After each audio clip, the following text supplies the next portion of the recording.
Hi there, welcome to another edition of the Global Economic Outlook. My name is Philip, and I'll be taking you through some events in the global economy. Remember to click the subscribe button and set up the notification so that you can receive regular updates from this channel. So, what we'll be looking at COVID impact on international tourism to cost global economy up to $4 trillion.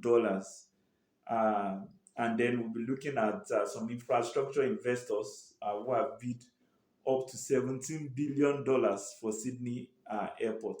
So, to the first one, a joint report by the United Nations World Tourism Organization and then the United Nations Conference on Trade and Development estimates that there will be a loss to the global domestic product, a global gross domestic product (GDP) by as much as $4 trillion between 2020 and 2021.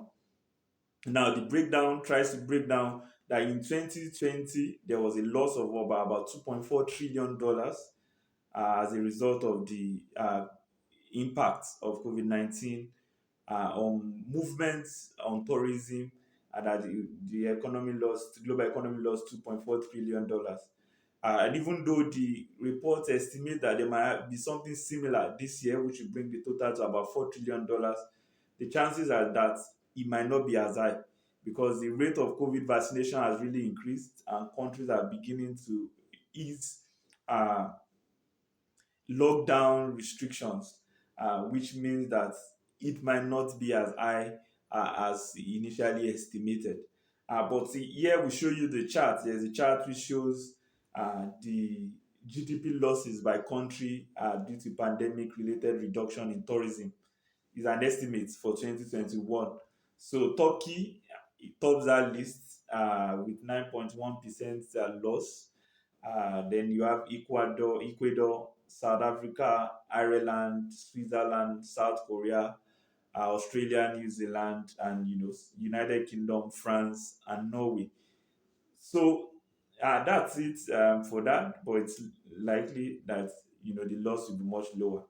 So for the other story, infrastructure investors, including IFM investors, Q Superboard, and Global Infrastructure Management, they've offered a 42% premium on every share of the Sydney airport, and they bid about $17 billion to acquire, Sydney airport. It still remains to be seen if they would sell. But they are, of course, the management of Sydney Airport, they are evaluating if the current offer is actually in line with the value of the company. Of course, tourism and anything related to travels have been very badly hit by the coronavirus pandemic. So it's likely, that they might be underpriced, or the valuation might be much lower. But Sydney Airport is trying to establish that. But one major thing that we can draw from this is that it's a major bet on the recovery of the aviation industry. I'm sure private equity investors, they are always looking for where opportunities are, looking for where there have been some challenges, trying to revive that sector to see that they make some significant changes. So it's likely that that's what these infrastructure investors see, which I think should provide some optimism for anyone interested in the travel and tourism sector. So that's it on the global economic outlook.